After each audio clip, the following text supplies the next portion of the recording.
likambu ya pasi somo pe mawa na yebite bandeko mingi ya ba jeune fille oyo basalaka musala ya koteka pilipili ba supporter ya Chelsea paka juma misusu basalaka yango pona pasi to misusu bamonaka yango ezali musala ezali pe na ba risque ya kosakana te tala ndeko oyo abimina mobali abaluki nyoka nguma na kati ya butu ya epesi mbilinga conséquence nango heureusement ndeko oyo akufite kasi ye moko apesi témoignage alobi kutunde moye abota lisusu ezali te nyoka wana nguma wana amelie alie bana nyonso asakana bango na libumu ye tina kokola na ye akotikala kobota te epesi pasi ndeko oyo alelisi mbela bino bato botekaka pilipili bosalaka attention.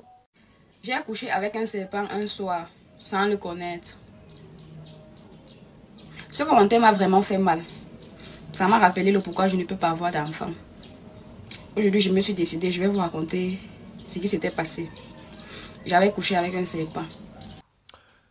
Tobeta Kimbela pona petite fille na biso oyo ya moins de 10 ans autre mona ki bino abanda ki bongo ko pakola cirage ko tia cirage po azwa moyen de vivre toloba ki azali orphelin de mère et de père nzokande tango équipe na biso ekei ko vérifier azali kaka orphelin de père mama na bango atekaka makala moyen ya ko vivre ezalité yango bakendaka basala mwa cirage mama ateki makala sangisi po bazwa moyen ya vivre azali ye mokote azali pe ye na ya na ye heureusement radio lokole na ndenge bo partageaka na ndenge ya soutien na bino ekomiti epai ya bakonzi mato ya bakonzi balandi bakatele bango ma extrait merci beaucoup na honorable sénateur Jekoko Mulumba oyo andimi kozwa responsabilité ya bana wana akomisi bango na école moko songolo pembeni kaka kutafanda kawana afuti minerval ya 3 ans lopangu na bango papa atikela bango bari na mwa bikoko moko me Jekoko Mulumba andimi kotongela bango ndako ya 2 chambres kitoko longoni ya ba fleur ezonga epa ya Jekoko Mulumba asuki wana te yaya apesi mama moi quelque chose a changé commerce côté kamaka les alima bête mais à matala moi commerce musu abana kosala merci na honorable député Jekoko Mulumba ba o pe botinda ki moi quelque chose équipe na biso ezali ko kende po écoute la peine mama et pesa yango quelque chose tokozongela yango awa na émission na biso ya lelo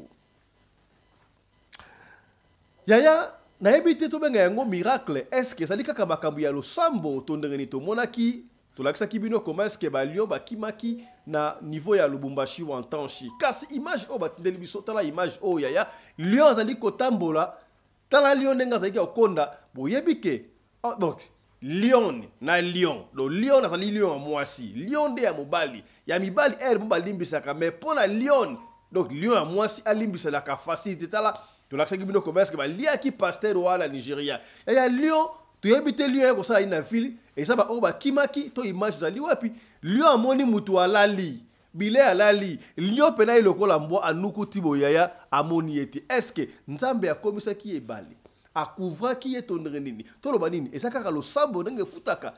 Des fois, même si tu ne pries pas, ce que tu as élu de Dieu, tu seras protégé. Image oyo. Et bangi si yote lion pena ya modi bilebe atiki mutu anukuti akei. Et pesinga esengo na image oyo que Dieu existe. Des fois, ce que ça la problème mutute et sika okoko bigate nzamba ko bigisa yo. Oto lobaki te tolobi. Voilà. Sortie médiatique, il y a ministre, il y a transport, Mwana Mboka, Jean-Pierre Bemba Gombo, Ozalaki Bongo, ancien rebelle, yé Azalaki soutenu par MLC, Batouba Koufana Kisangani, Pona Jean-Pierre Bemba Kassi, et tout qui m'était Batou. Comment est-ce qu'un ministre, dans un pays où on est en guerre, toujours le cas réconciliation, cohésion nationale, mais yé Azouya na Makambo, il y a division. Les gens s'interrogent. Quand est-ce que Jean-Pierre Bemba a yebaki que Joseph Kabila Kabange a zamouana ya papa na bangote? Quand est-ce qu'il y a que Kabila a zamouana ya Kabila te? Quand est-ce qu'il y a que Kabila a zamouana ya maman Sifate? Mais ce n'est pas Jean-Pierre Bemba Oyomutu a travaillé en Rwandais. Donc, Batouba regretter na discours, il y a un ministre en fonction. Au lieu de s'occuper na makambu ya transport, Banzela et baby. Moussala Malonga ezalité. ba bateau zali ko zinda ba avion oya prometa ki ezate mais Jean-Pierre Bemba a changé ya bandi na yeka donc compte en rendre ye na Kabila. Qu'est-ce qui ne va pas? On ne dit pas que ce qu'il dit peut-être est vrai ou faux, mais est-ce que c'est à lui de dire ce qu'il dit là? Bah propos grave oye à tenir à l'obinini que Kabila dans 5 ans complot na ba oya lubumachinani Moïse Katumbi balingi ba boma chef de l'État. Quelle accusation? Est-ce que aner na biso sur sa renseignement na bazozi bakoko bengisa été lokola basali ki yango pa ya mutamba ba élever dans humilité ayana ko expliquer ye quand est-ce kayebaki que Kabila azamona ya Kabila te quand est-ce kayebaki ba complot ça maki nini ba kutika boy ya le pays va mal syncopé onzela ya secrétaire général monseigneur Donatien Chole ba vandignete ba répondre les cam au PPC mutu ko so ya to ko so yango awa na émission ya lelo.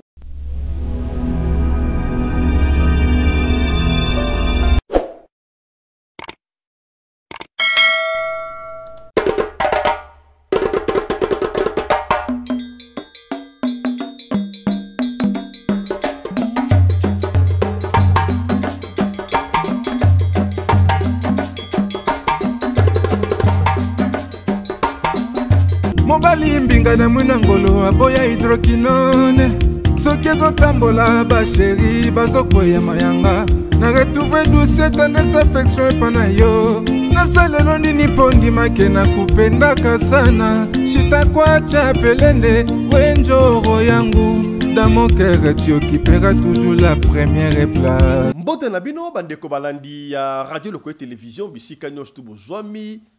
Merci na confiance et fidélité bozali ko continuer ko pesa na programme oyo radio Lokole masolo et pas wapi to kuta na ka chaque fois pona ko solo la makambo zali ko leka na communauté na biso batu ya mangala mingi na Afrique to na monde entier to solo la ka makambo zali ko tungisa mokili oyo awo zala ka vérité kombo na ngai Fiston Pelende Tata Sedek. Merci na grande équipe qui nous accompagne na Tongo ya Lelo Mokolo ya vendredi. Merci na Claudine Larise Pelende qui est du côté de la caméra. Elle est assistée par Winnie Larise Pelende.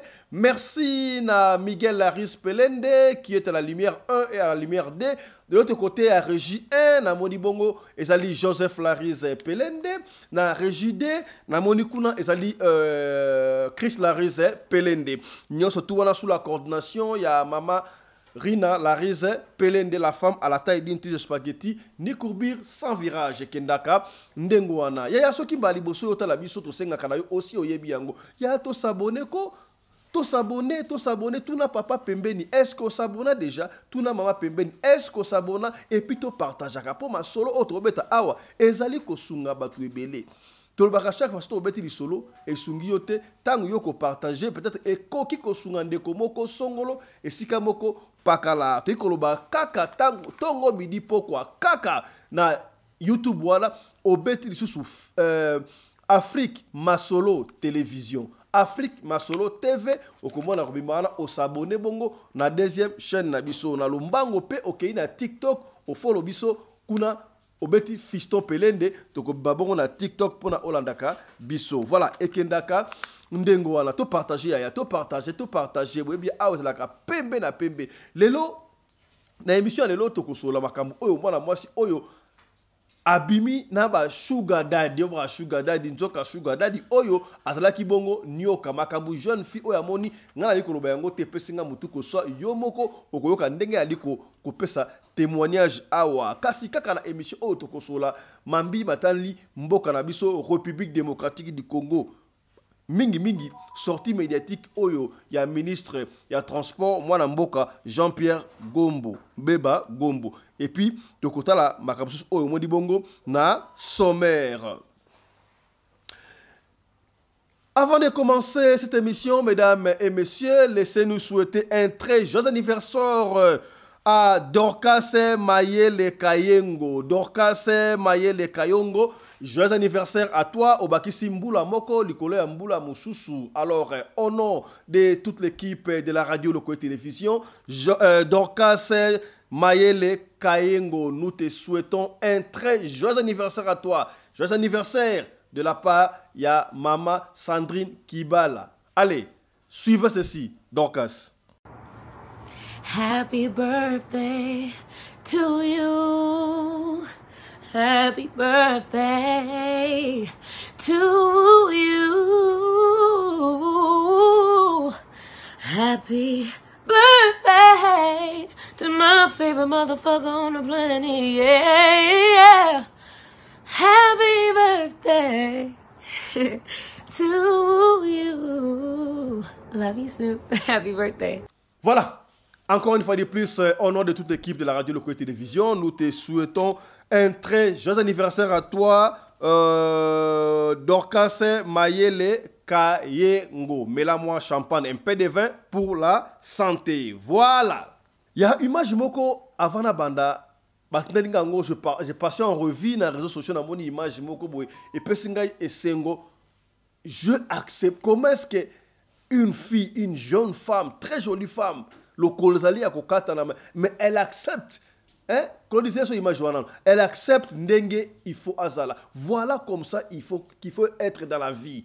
Accepter comment tu es. Nzamba salio ndengo wana. Peut-être daki na kolomalamu, peut-être bakata ki yango na accident, toi abotami na défaut moko yaba ndima ndengo zali milinga toi-même.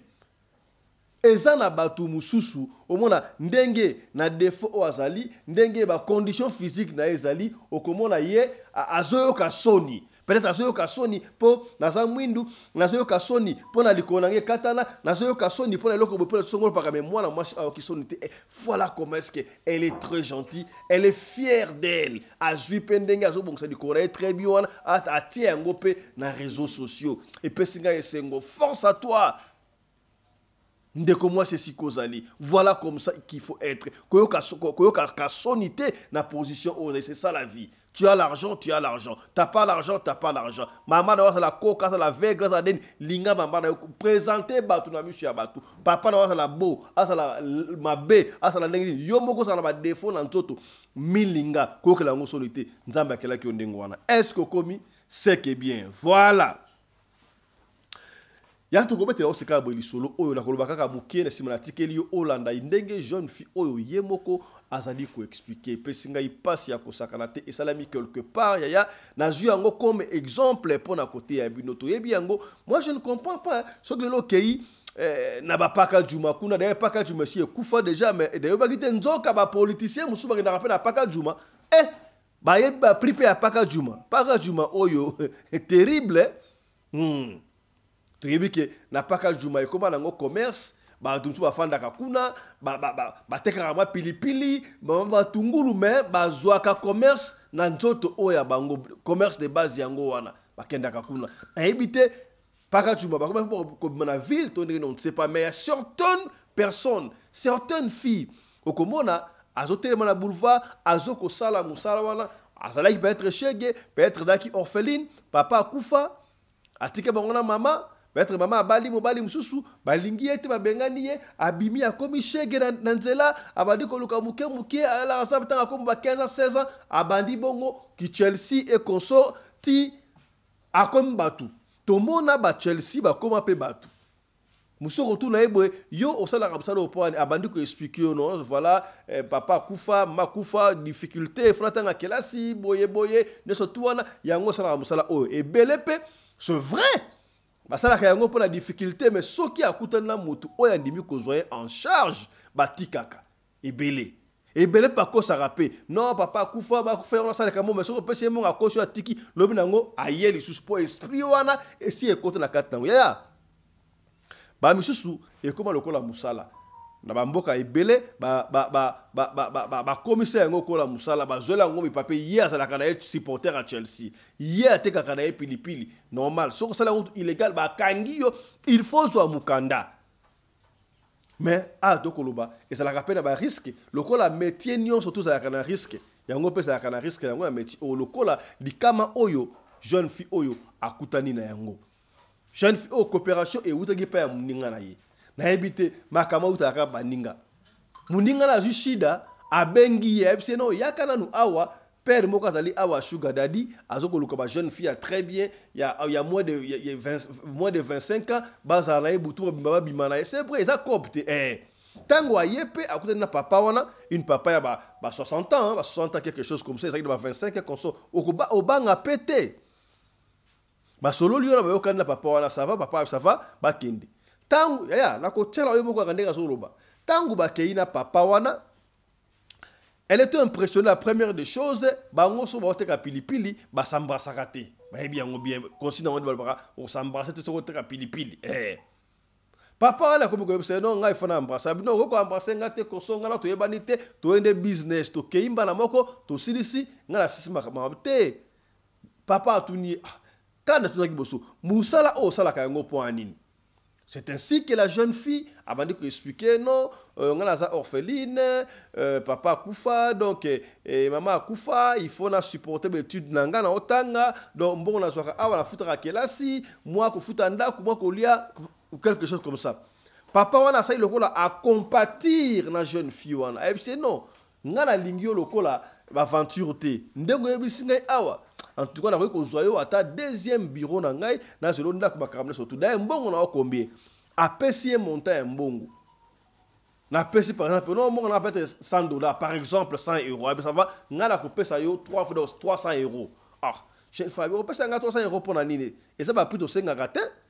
Na lobby te kezaki montant na tie moi montant na pona ko l'action histoire beaucoup ka yemoko montant o apesaki habiter na pesio pe wana pona na aider pe sidité et puis ezate na pesio mbongo oyo ndenge tola na yo awa yo na pesio mbongo te na pesio mbongo oyo comme étant mwasi na ngai ya mibale alors asai lokola alembisi ya mona comme ki copine na ki copain o ba okenepe na mariage mbale alors a cédé abandi ko embrasser papa wana tanga bandi ko embrasser papa wana lobi ayoka lokola lolemu ya papa wana ekita etina mungongo awa.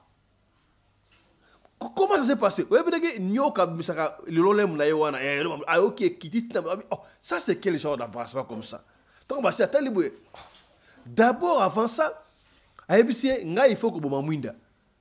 Basalaki na mulili mais ezo sentir ka ndengwa tangu batika ni ndengwa wana asengiye asala vocal abi ko sala vocal pour na biso za problème te ezala kana ko non mais so OK il faut ko sala vocal ayembi vocal ya madilu ayembi ya faire chair de poule ayembi ya fali ayembi tina ya wera so tina be na inosbi ayembi sike comme peut tourner non yope ngai pe il faut na yemba. Ah, c'est vrai.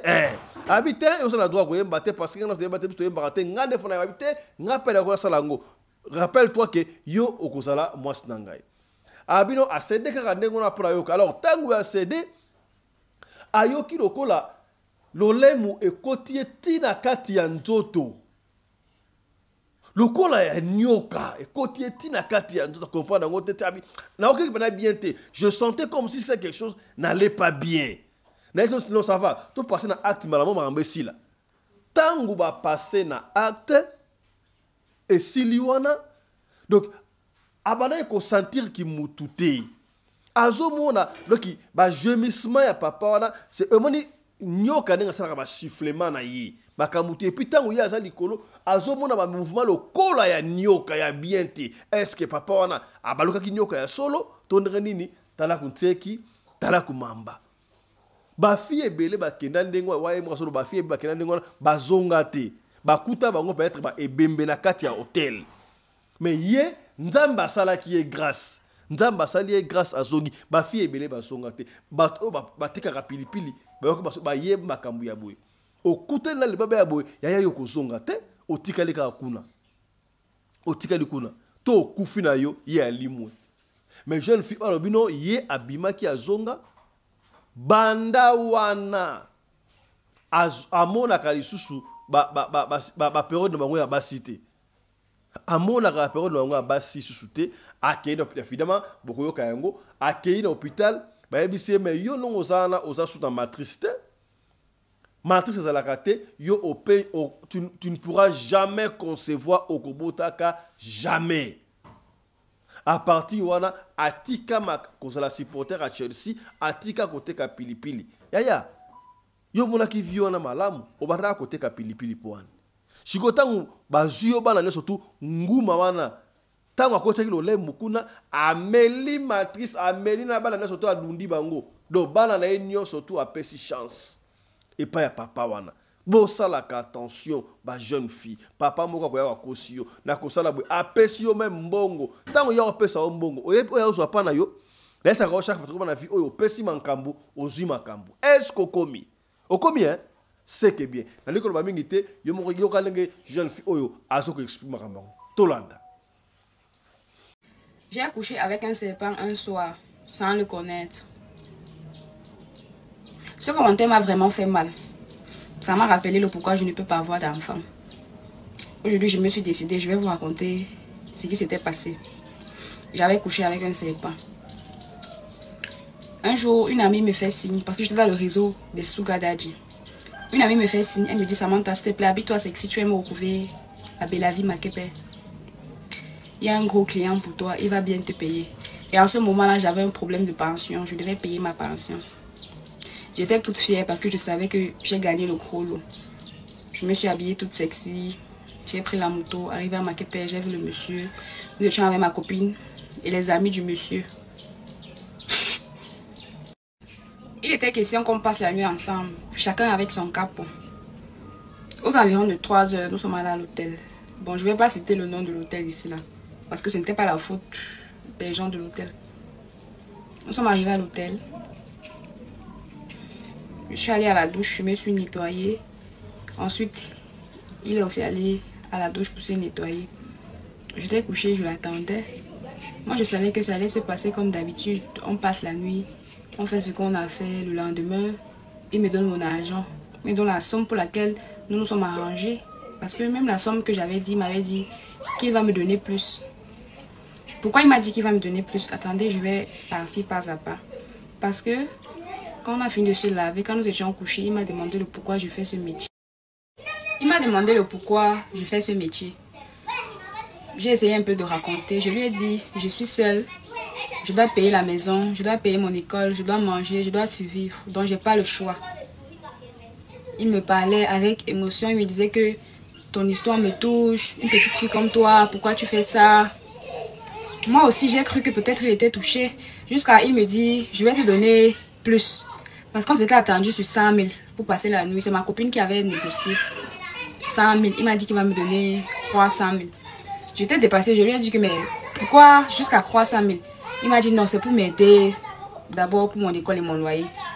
Moi, bêtement, j'ai accepté. J'ai dit merci beaucoup, merci.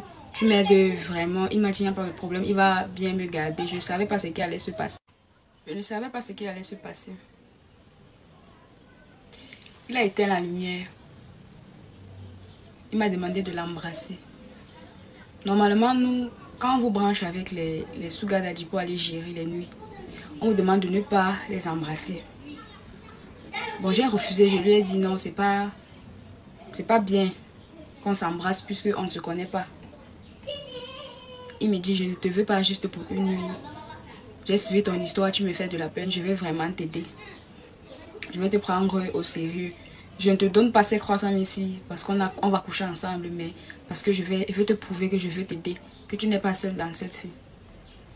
On s'est embrassés. Il mettait un truc dans ma bouche, je ne comprenais pas. Ça faisait bizarre. Il mettait quelque chose dans ma bouche, mais je ne savais pas ce qu'il mettait dans ma bouche. Je ressentais sa langue au niveau de ma gorge. Je ressentais vraiment ça au niveau de ma gorge. Quand j'essayais de me retirer, il me serrait, il m'embrassait. Il léchait mon corps, mon cou, mes oreilles. Après, il m'a demandé de sucer sa pipe. Chose qui est normale, puisque chez nous, on ne refuse pas. Ça fait partie du contrat.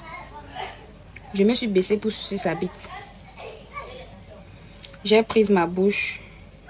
J'ai mis sur sa bite. Je me suis mise à sucer, à sucer. Il gémissait bizarrement. Ce sont ces gémissements qui m'inquiétaient d'abord. Quand je suce, la façon de... Ce sont ces gémissements. J'ai pris ma bouche. J'ai mis sur sa bite. Je me suis mise à sucer, à sucer. Il gémissait bizarrement. Ce sont ces gémissements qui m'inquiétaient d'abord. Quand je suce, la façon de... Ce sont ces gémissements qui ont attiré mon attention. Plus je suçais, plus les gémissements s'empiraient. Le sifflement, ça sifflait. Quand je voulais m'arrêter, il me demandait de continuer. Continue, ça me plaît, continue. J'étais dépassée, mais c'est ma première fois de voir quelqu'un gémir ainsi. Il me disait non, c'est parce que ça me plaît, désolé, c'est ma façon. Je continue, il ne voulait pas que je m'arrête. Il ne faisait que me demander de continuer, j'ai continué. Et puis il me demande de me coucher, qu'il va me faire la chatte. Chose que j'ai refusée. J'ai dit non, je ne veux pas ça, je n'aime pas. Il m'a dit non, il veut bien le faire. Il veut me faire prendre mon plaisir. Je lui ai dit non, j'ai pas besoin. Il m'a dit qu'il doit me faire la chatte. Il voulait me faire la chatte. Je vous assure, j'ai refusé. J'ai refusé. Mais je refusais poliment. Je ne sais pas pourquoi moi-même je parlais si poliment. Parce que de nature, je suis d'abord une fille qui est très agressive. Mais mon corps ressentait le danger. Je ne sais pas, mais le corps ne donnait pas. Je sentais comme s'il y avait un truc qui n'allait pas. Et puis je me suis laissée aller. Je me suis couchée, il a écarté mes jambes. Il s'est mis à me faire la chatte. Il léchait, il suçait. Je ressentais un goût bizarre. J'avais les frissons, il me faisait la chatte, j'avais la chair de poule. C'est comme si sa langue était fendue. Je lui ai dit non, s'il te plaît, arrête, ça ne me plaît pas. Arrête, ça ne va pas, ça ne me plaît pas. Il me dit, il y a quoi? Je lui ai dit non, arrête. Il me dit, Samantha, c'est quoi? Laisse-toi aller. Je lui ai dit non, arrête s'il te plaît. Le mieux c'est qu'on passe à l'acte directement. Que je suis fatiguée, je veux me reposer, pardon. Il m'a dit d'accord. Je vois, il veut me pénétrer sans préservatif. Je lui dis que non. Dans le contrat, c'était que c'est avec préservatif parce qu'on ne se connaît pas. On ne se connaît pas. Tu ne me connais pas, moi-même je ne te connais pas. Tu ne sais pas si j'ai une maladie ou bien. Il me dit, j'ai confiance en toi. Je lui dis que non, tu ne me connais pas. On vient à peine de se rencontrer. Comment je peux me dire que tu as confiance en moi? Il me dit, moi je te fais confiance. Je sais que tu es une petite fille, tu ne peux pas avoir une maladie. Je lui ai dit non, s'il te plaît, mets le préservatif. J'ai supplié, j'ai supplié. Il m'a dit, il n'aime pas ça, il est allergique. Oui, il a quelle maladie? Là, quand il met le préservatif, ça gratte, ça fait ceci, ça gonfle son appareil. Et ce n'est que ça. Je remercie Dieu chaque jour parce que je suis toujours en vie. Vous ne connaissez pas ce que j'ai vu cette nuit-là. Vous ne connaissez pas ma réaction. Vous ne connaissez pas ce que j'ai dû faire pour sortir de cette chambre étant vivante. Vous ne connaissez pas ce que j'ai eu à faire pour sortir de cette chambre en étant vivante. Vous ne connaissez pas. C'est pas tout le monde qui a cette chance dans la vie. Il y a d'autres qui partent et qui perdent la vie le lendemain. Il y a d'autres qui partent et qui perdent la vie le lendemain. Moi, je suis en vie jusqu'à présent. Il est bien vrai que je ne peux pas enfanter. Oui, c'est ce que j'ai eu de poste là-bas. Mais je suis en vie. Ça veut dire que le Seigneur même, il m'a aimé. Je me place, je viens maintenant pour vous sensibiliser. Parce que les petites filles d'aujourd'hui là, nous sommes toutes jeunes. On a les longs yeux. On veut la vie facile. Je viens vous sensibiliser. Vous voulez mal me parler maintenant. Yaya, vidéo moko to laksa ki bino ya pasi et pa wapi to baki jeune fille oyo azala ki orpheline des pères et des mères oya bandai ko pakola cirage pour na zo moi quelque chose ya kolia. Kasi tango équipe na biso et kenaki ko luka esali banquette, le monde que oui, petite fille oya moins de 10 ans, azali bongo orpheline bien sûr, mais ya papa kaka. Papa akufa, batikala na maman na bango. Maman te kaka makala, azaye mokoti azana grande sœur na ye. Ate kaka makala pour na baluka moyen de vivre. Makala est insuffisant. Papa akufa ati au moins papa kala balonso mapango avant. Lupango ezama munene batongaka mwa ngare moko ya mukie na coin. Yango balale laka. Yango bande ko bima kozoma quelque chose. Na grâce à Radio Lokole, grâce ya mbela na bino, oto beta ki boyoka ki. Nek to baki kata parti wana tindela bakondi, tindela moto oyo yebi et ça a payé. Dieu merci. Dieu merci. Et comme le mato ya bakondi, to pesi longoni ape matondo na honorable sénateur Jekoko Mulumba. Oyo tango atalaki Radio Lokole, atalaki vidéo wana, oyo vidéo wana to zoa ki batelaki biso, muto afirmé ki yango ezali un certain maître avocat. Absolument qui yango tant to qui yango tant to tie yango na Radio Lokole nde sénateur Jekoko Mulumba amoni andimi kozo engagement ya mwana wana yaya na esaka bino kokaba ezala kobombisa yo muto to hésiter pour na kokota na groupe ya soutien ba orphelin. Oui c'est vrai to forcer okota te mais yeba ke tango yo zo kaba kozela pete mzazo ngisela yo mais nzambe ne mutako futa yo ne se fils que $1 €2 €3 $5 au pesa qui esungi mutumo quelque part. Combien de pasteurs ba escroc ba ko sabino bambongo pesa mbo amona pasteur à côté na bien na suka ono pesa biso mbongo to sala boy yaya vaut mieux ko aider ba orphelin na ba veuve na ba o ba na difficulté surtout na ba hôpitaux est-ce que komi je koko mulumba andimi kozwa bana wana en charge ba komisi bango na école boko pembeni na bango wana afitel bako minerval il y a 3 ans déjà il y a 3 ans à lobby en fait à lobby on fitel minerval il y a 3 ans et puis ba komaki na lopango bata lopango mo espace ya li ba kotongela bango ndako il y a 2 chambres salon ça ne coûte rien na moi magasin. Et puis, à ceux qui ont à Pessi Mama, moi, fond, il y a commerce. À Baksan Makalate, mais Makala, côté que Makala, c'est ma bête, côté que Makala, mais Amata, on va le faire comme sous Oya Sengaki. Qui tout qu'on s'arrête. Merci, Longo, Nzamba, mon ayo, honorable, je Koko, Mulumba, moi, na ya Kingabwa. Oui, c'est vrai, Nzambe, à mon ayo, Nzambe, à mon appel, Bino Batu, Oyo, pour soutenir ma veuve, n'a pas fait grâce, il y a radio le collé, télévision, Oyo. Total à image. Nous sommes mercredi 11 juin 2025. Les gens qui me suivent sur ma page Facebook ont vu que j'ai balancé une vidéo il y a depuis avant-hier, si j'ai bonne souvenance, concernant notre fille ici. Comment on est là, maman? Voilà. Qui était Azalaki en train de pour pas qu'on la cirage pour sur la sapate là et ça n'a pas cet temps au bout. Il y a un message voilà. D'abord on appelle si maître avocat. Merci pour les azwa qui par image dans le réseau sur les gens qui étaient mais to éviter. To pesi nous merci. Il y a un autre joué na pesi charge na fondation ngai. Baka matanga kwa za yemota na yana bakende ko komisa bango babina pele passe bafandi école non privée zaliona ba komisa bango ba futa longtemps 2-3 ans déjà mis ba frais scolaires.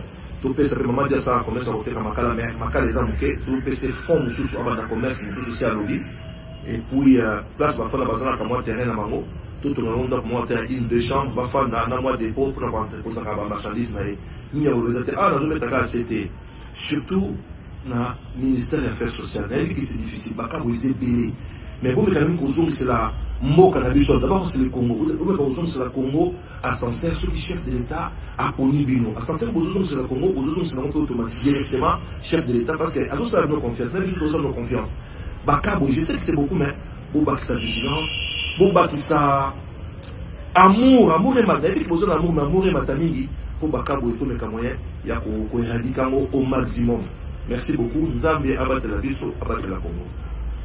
Merci. Merci papa. Merci papa Jekoko. La sincère Nangela ya mwana na ngai ndenge azali kosala musala oya cordonnier. Ndeto sungami Nangela papa Jekoko. Tozaki na lisungi te. Yango to sengi Nzambe merci. Sengi papa Jekoko merci. Ndenge azolongola biso na pasi, ndenge abia sunga biso to sengi merci.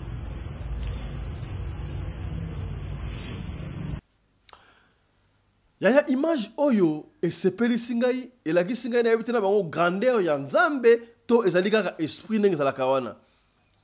Dernièrement to te koloba awa ba lion ba kimaki na Lubumbashi wa Ntanshi ba baneko plus de 30 lions na yebite ba yebisa biso ba lion ba bagi na ferme ya nani na parc ya nani on n'a pas précisé mais ba bagi na mukili ba bosa attention mais ba saki biso tous les 30 lions ont été maîtrisés. Bah image on peut pas diffuser ah ouais est-ce qu'il y a un lion ou ba boma ki bango mais soit maîtriser ki bango mais bon on pas qui maîtriser on ne sait pas mais vidéo oyo ça coïncide na ebité ezali na Congo to ezali wapi biso le vérité mais lo ka misi biso ah ouais lion donc lion la lion ezali lion à mwasi lion de ya mobali o mona ka la ndefu asuki belo ya mobali lion wa za ka ndengo wana azaka lion est-ce que vous bien OK lion tope lion moi c'est linga so olingi ye mutakenda ka chasse a sans pitié kanga ka antilope sans pitié ye musunyati karaté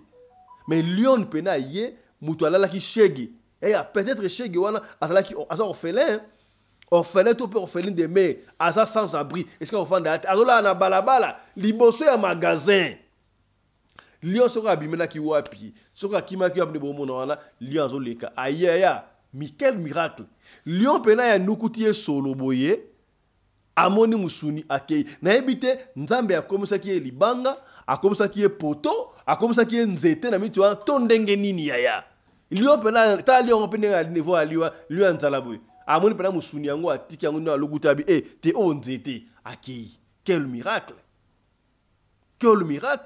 okomona pe wana ndeko asambela kana ete mazaka mwana ilaka ya soza mwana ilaka même si tu ne pries pas on va te protéger nzambe lusambelaka na bakoko bako protéger yo est-ce que komi otelo bakite tolobi voilà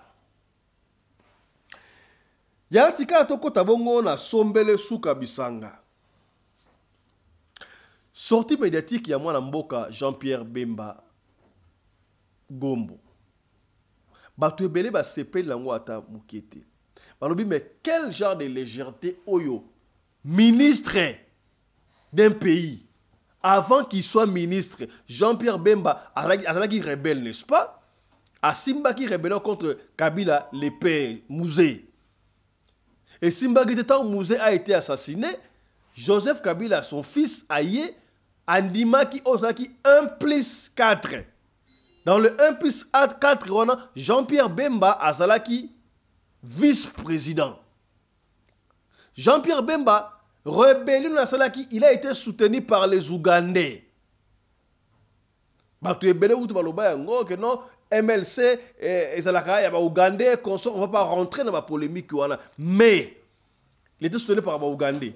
Yango salaki bref, ba kene na centre en Afrique du Sud salaki 1+4 a travaillé na Joseph Kabila Kabangi.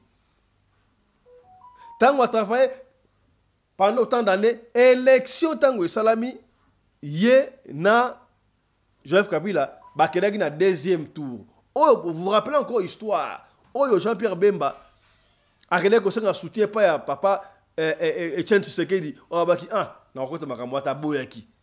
C'est to ça ça toko voter bangote yango wana. Après qu'on dit qu'on travaille na Joseph Kabila, tango ba ko sala Jean-Pierre Bemba, d'après publication, il y a Seni, Apola qui est élection. Tango Apola qui est élection, Jean-Pierre Bemba Gombo a salaki guerre na Kinshasa, guerre il y a 3 jours ou 4 jours. 3 jours où batuba kufa na Kinshasa, guerre et bandana Gombe. Guerre et bandana Gombe, où batuba sila lokola bambinzo. Et par après, ayako kima akena ndengwa to yebi so Jean-Pierre Bemba o atindaka ba rebelle Jean-Pierre Bemba ba rebelle na yeba lia batu na Centrafrique o akena nango CPI. To yokaka lokola d'après que non Joseph Kabila ndemutu asala mo ndenge ba ndakoloba. Est-ce que c'est vrai ou c'est faux? Bref, il a été innocenté. Makambouana tango azongaki na sepela ki na maloba ya Jean-Pierre Bemba Gombo.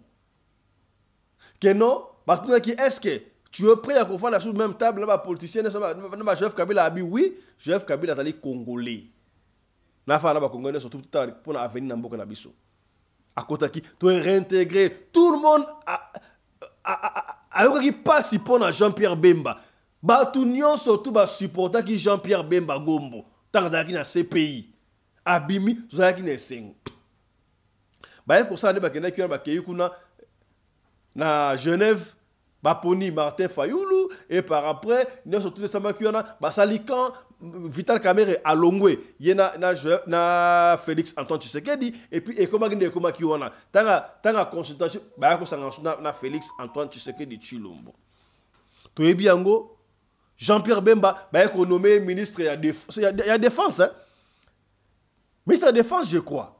Batu baganga ki awa ministre de défense Jean-Pierre Bemba et Sili en tout cas guerre ici dans est atambola ki pe na est ka discours inutile excusez-moi guerre pe Simba quitté et Sila quitté ba kolongola ministre de défense batu ba imaki comment un pays en guerre bolongola ministre de défense c'est qu'on est faible et luka kutu makambu yango kutu ekangisa kutu moi confrère na biso RTNC il y a les palais c'est qui encore le nom ça viendra. Oh, bah, pesa ki warning et pas Kofi Olomide.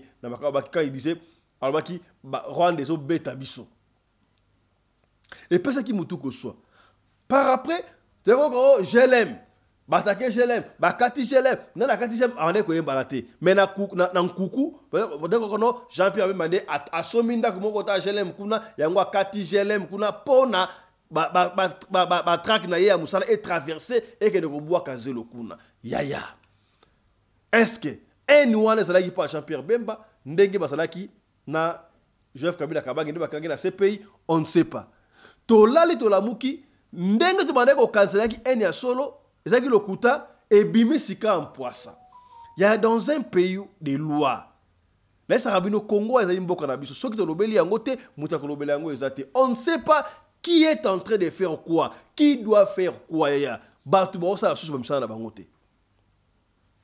Moi ça me cœur na Congo muta ministre de la justice au lieu de s'occuper de la justice, ministre de la justice a dit qu'il y a un effort de guerre dans l'église.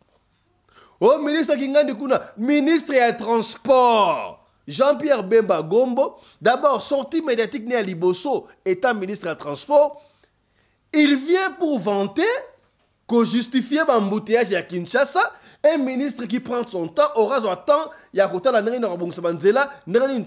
domaine des transports au Bonamboka. Il vient défendre, il prend son temps à printer l'embouteillage dans le monde entier. Oh, tu as l'embouteillage à Chine, tu as l'embouteillage à France, tu as l'embouteillage à Afrique du Sud, tu as l'embouteillage à Lagos. Mboka nous tout embouteillage zalaka. Oui, mais c'est le ministre du transport. Mboka nous embouteillage zalaka mais ça Congo. Embouteillage m'appelle le en Afrique du Sud. Au comment embouteillage mais besoin avancer, besoin kende. Bozo kende ti banzele funga mbokei na bino mais à Congo embouteillage comment na ya batu et vous venez défendre ça batu ba se plaque dans la sortie médiatique à Jean-Pierre Bemba étant ministre des transports et s'il y a ministre des transports yeka kayemo to monaki na parlement et pas wapi qui salue en passant honorable député Eliezer Ntambo et aussi confrère atanga document au na ministère ya transport Jean-Pierre Bemba qui a consommé la biso combien 60 hein? 60 avions avant fin de l'année. Yemo ko balakisi merci na ba caméraman ya RTNC archive ya na sa rabino hein car toile koloba les écrits restent les paroles s'envolent. Donc les paroles s'envolaient, les écrits restaient tout ça on a passé. Mais si quoi comment na parole, na écrit, na vidéo et comment tika.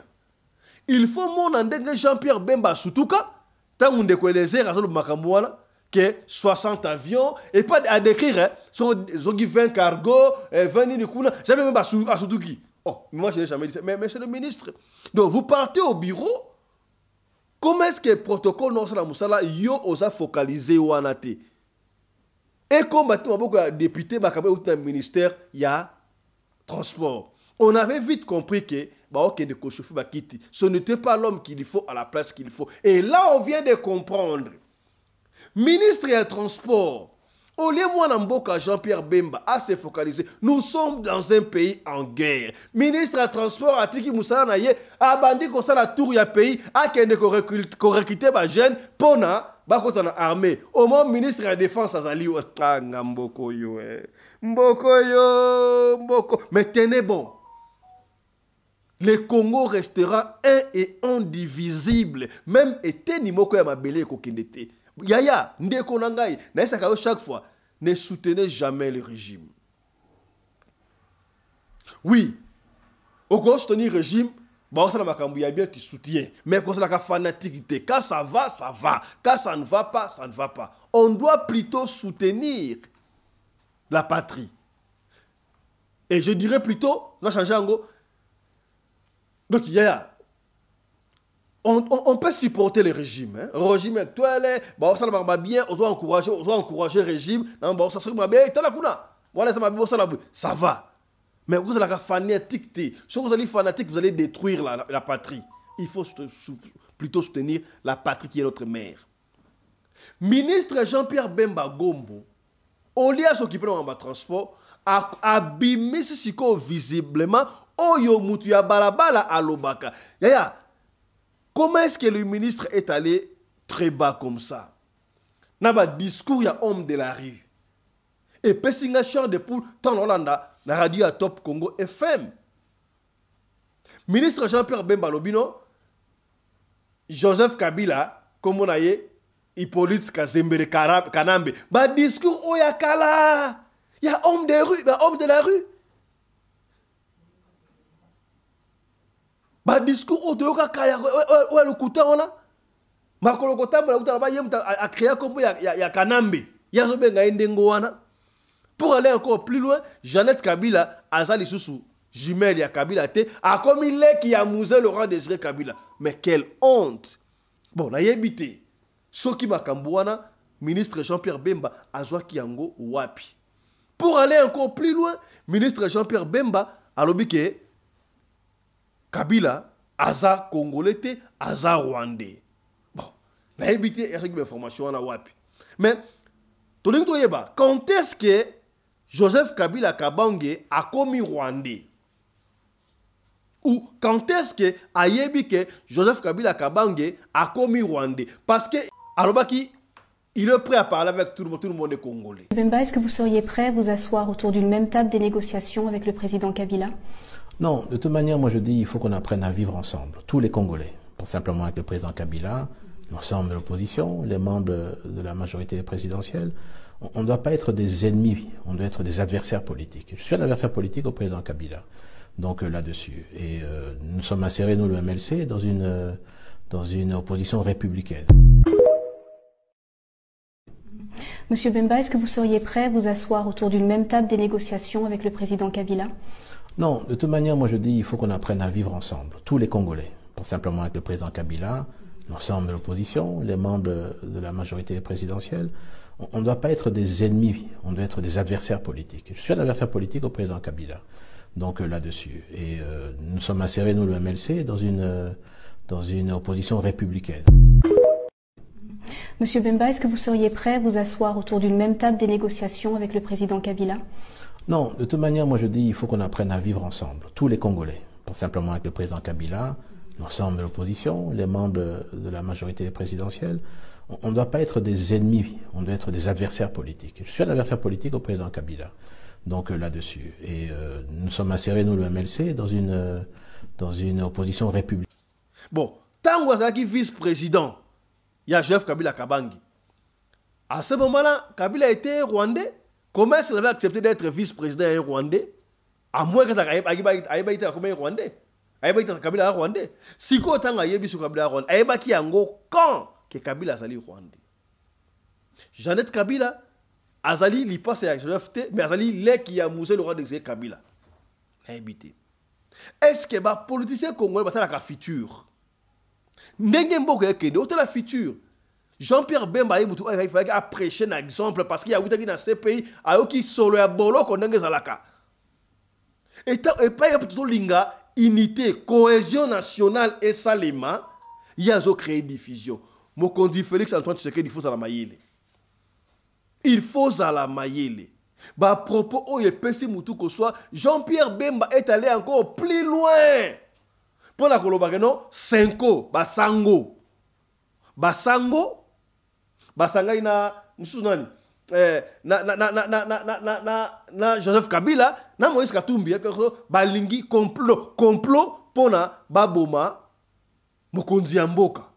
Oh, c'est très bien ce qui ministre il y a transport.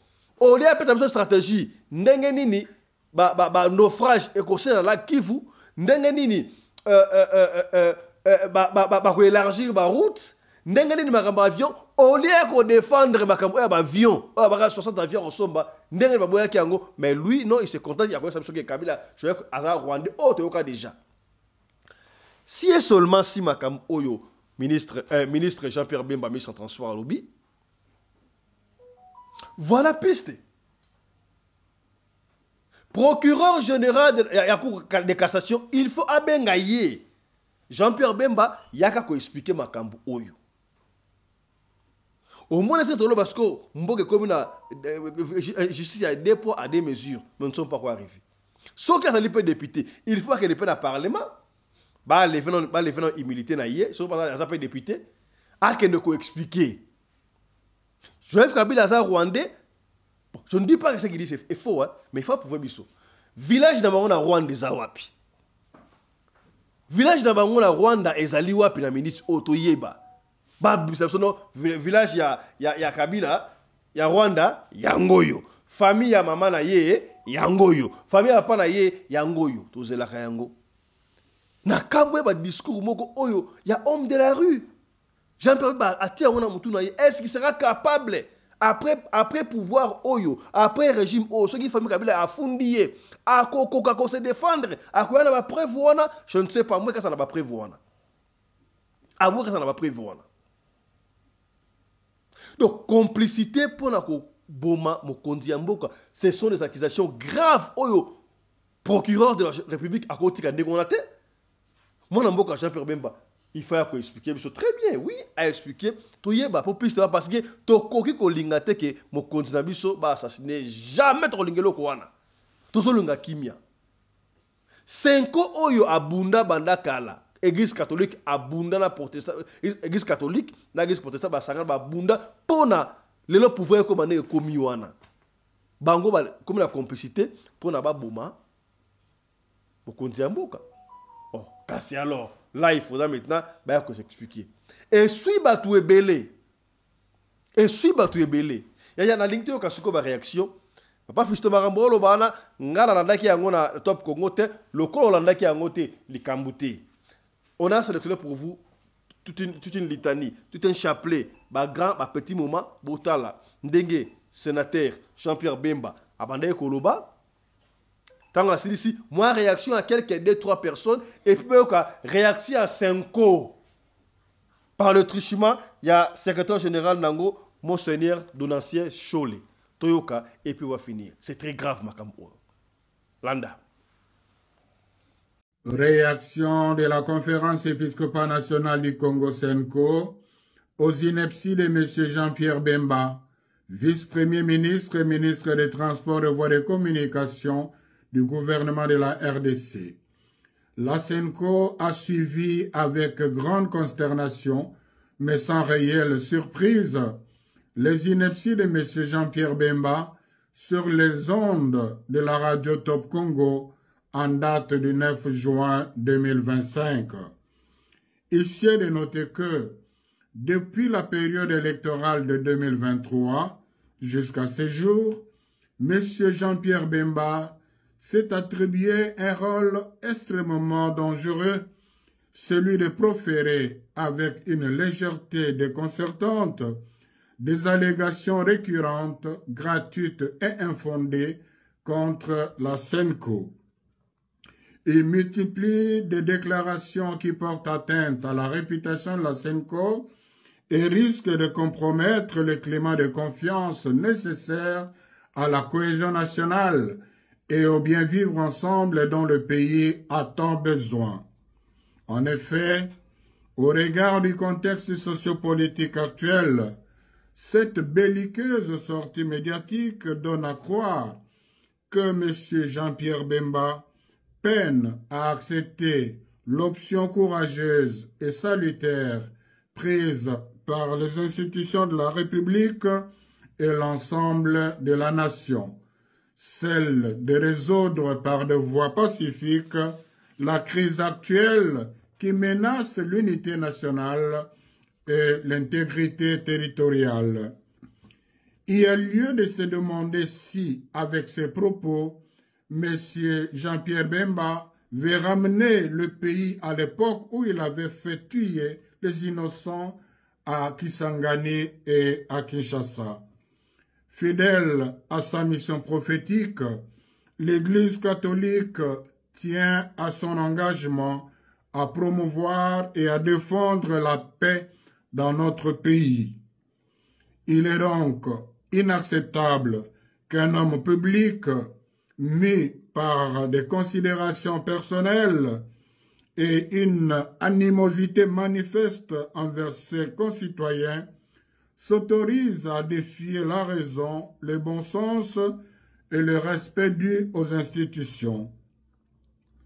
Par ailleurs, il est étonnant que malgré la gravité des propos tenus par M. Jean-Pierre Bemba, il n'y ait aucune réaction des institutions de la République et de sa hiérarchie.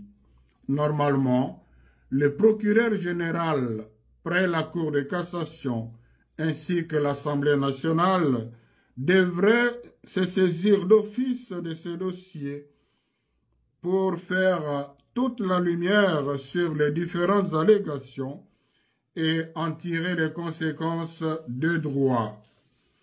La SENCO exhorte les fidèles catholiques à prier pour les concernés afin que l'esprit de paix descende sur lui et le détourne de la violence dont il fait la promotion. Dans le souci de protéger l'opinion nationale et internationale contre les manipulations grossières et de préserver les acquis des efforts communs de paix, elle se réserve en même temps le droit de saisir la justice. La SENCO réaffirme sa détermination à défendre sans faillir les valeurs de vérité, de justice, de dialogue et de réconciliation.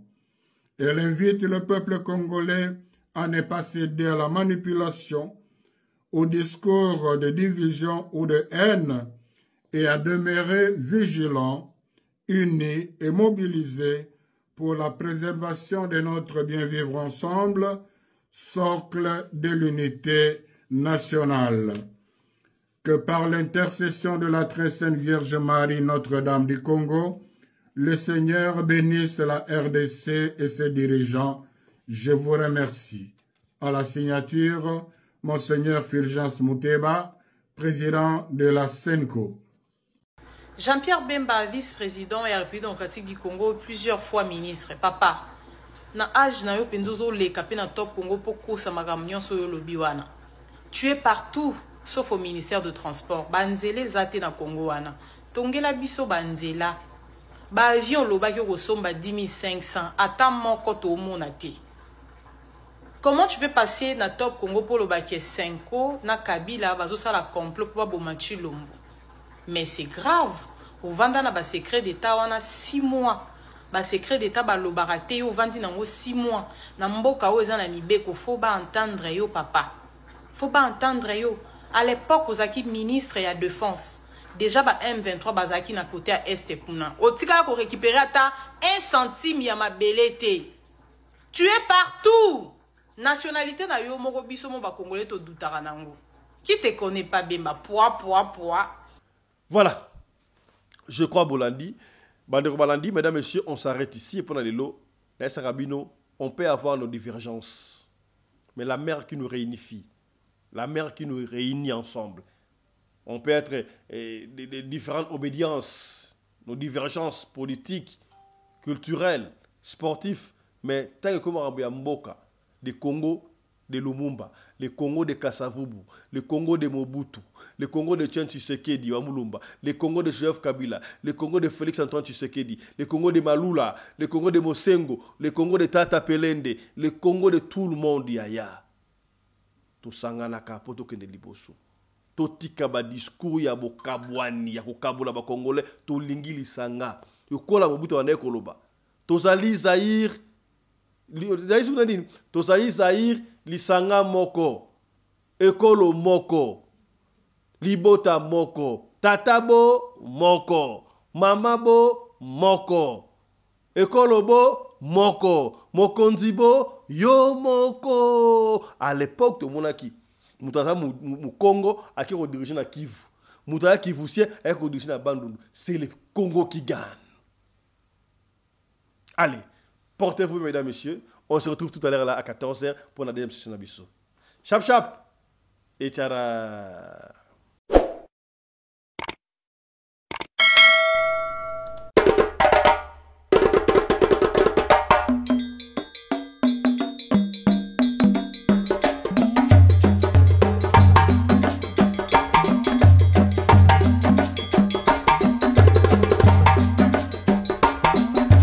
mobali mbinga na mwina ngolo aboya hydroquinone soki ezotambola basheri bazokweya mayanga na retrouve douce tendresse affection epa na yo nasalelo nini pondimake nakupendaka sana shitakwacha pelende wenjoro yangu dans mon cœur tu occuperas toujours la première place.